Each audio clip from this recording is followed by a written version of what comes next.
आज की कहानी है उलझेड़ी गांव में सुलझेड़ी नाम का आदमी।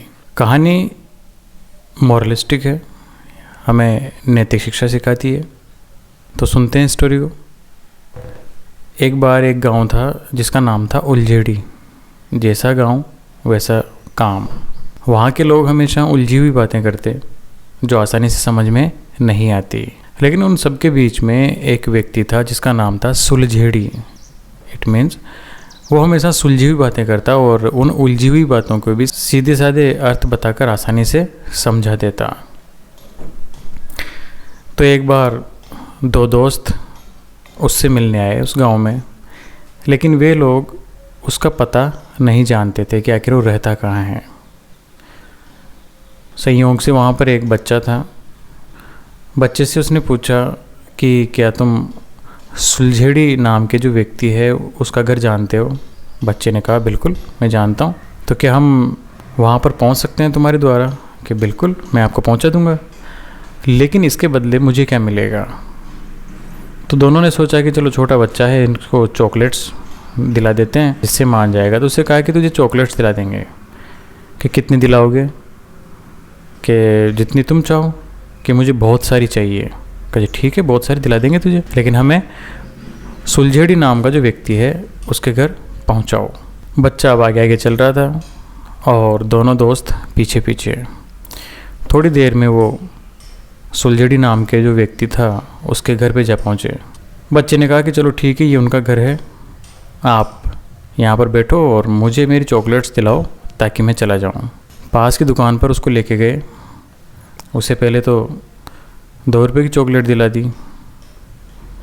तब उसने कहा कि नहीं मुझे तो बहुत सारी चाहिए। फिर उन्होंने 5 रुपये की दिला दी। फिर उसने कहा कि नहीं मुझे तो बहुत सारी चाहिए। उन्होंने खींच के 50 रुपये की दिला दी और कहा कि अब तो काफ़ी होगी, अब तो बहुत सारी है। लेकिन लड़के ने तो वही जिद कि नहीं मुझे इतनी सी भी नहीं चाहिए, मुझे तो बहुत सारी चाहिए। अब दोनों हो गए कन्फ्यूज़ और मन ही मन सोचने लगे कि हाँ गांव तो वास्तव में ही उलझेड़ी है। उन्होंने कहा कि चल रुक जा, जब वो सुलझेड़ी नाम का व्यक्ति आएगा घर में तो उसी के द्वारा हम तुम्हें दिलवा देंगे। ठीक है, बैठ गए वहीं पर। घर के अंदर जाकर देखा तो वहाँ पर कोई नहीं था। शाम का समय था। तो जो सुलझेड़ी नाम का आदमी था उसके घर में खाना पक रहा था। उसकी बेटी खाना पका रही थी। बेटी से पूछा कि चलो बेटा तो तुम्हारा पिताजी कहाँ गए हैं? तो लड़की ने जवाब दिया कि आसमान का पानी रोकने गए हैं। उनको बड़ा ताज्जुब हुआ सुनकर कि आसमान का पानी रोकने, इतना कितना ताकतवर व्यक्ति है ये जो आसमान का पानी रोक रहा है। चलो कोई ना। फिर पूछा कि चलो ठीक है बेटा बताओ तुम्हारी मम्मी कहाँ गई है और कब आएगी? कि देखो अंकल अगर वो आएगी तो मेरी मम्मी नहीं आएगी, और अगर वो नहीं आई तो मेरी माँ आ जाएगी। उन्हें बड़ा स्पेशल लगा कि ये कोई जवाब हुआ कि वो नहीं आएगी तो मेरी माँ आएगी, और वो अगर आ गई तो मेरी माँ नहीं आएगी। चलो कोई ना। उन्होंने सोचा कि चलो इसके पापा को आने दो, फिर इस सब मामला पूछेंगे। थोड़ी देर हुई तो उनसे रहा नहीं गया, तो उसने पूछा कि बेटा चूल्हे पे क्या पका रही हो? तो बेटी ने जवाब दिया कि माँ जल रही है और बेटी पक रही है। अब तो उनका माथा बिल्कुल ही ख़राब हो गया कि ये क्या जवाब हुआ कि माँ तो जल रही है और बेटी पक रही है। बिल्कुल कंफ्यूज हो गए। थोड़ी देर में उसके पिताजी आए। पिताजी के आते ही उन्होंने कहा कि पहले तो इस बच्चे का निपटारा करो आप, कि ये बच्चा कह रहा है कि मुझे बहुत सारी चॉकलेट्स चाहिए जबकि हमने बहुत सारी इसको दिलवा दी। कि बस यही बात है कि जो बिल्कुल इतनी सी बात है। सुलझेड़ी ने उस बच्चे को पास में बिठाया और दोनों हाथों में चॉकलेट्स रखी। एक हाथ में 2 चॉकलेट रखी और एक में 5। और बच्चे से पूछा कि बेटा बहुत सारी कौन से हाथ में है, उसी को तुम लेके चले जाओ।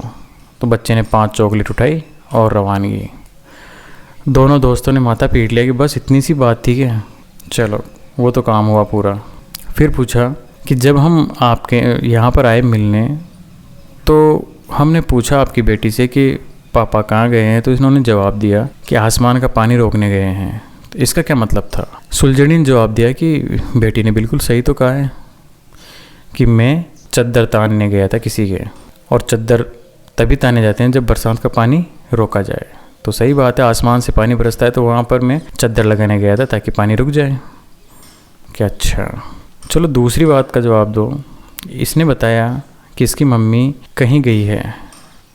अब वो कब आएगी कि जब वो आएगी तो मम्मी नहीं आएगी, और अगर वो नहीं आती है तो मम्मी आ जाती है। इसका क्या मतलब है कि देखो जी, सही कहा इसने, इसकी मम्मी गई है दूध बेचने और वो है जमुना पार।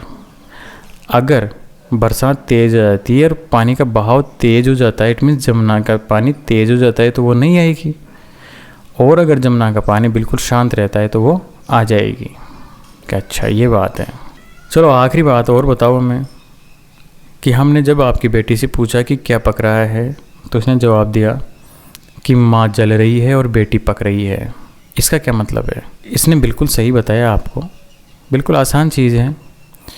इसमें अरहर की दाल पक रही है और अरहर की लकड़ी जल रही है। बिल्कुल आसान चीज़ है।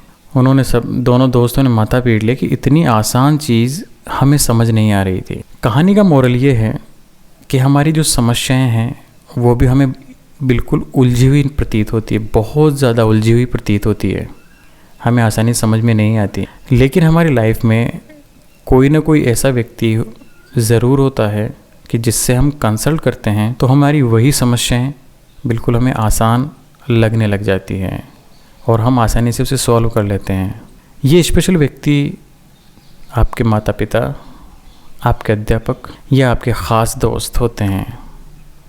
इसलिए अपनी ज़िंदगी आसान बनाने के लिए बड़ों की राय और सुबह की चाय लेते रहिए और इनका साथ कभी मत छोड़िए। ज़िंदगी बिल्कुल आसान है। जय हिंद, जय भारत।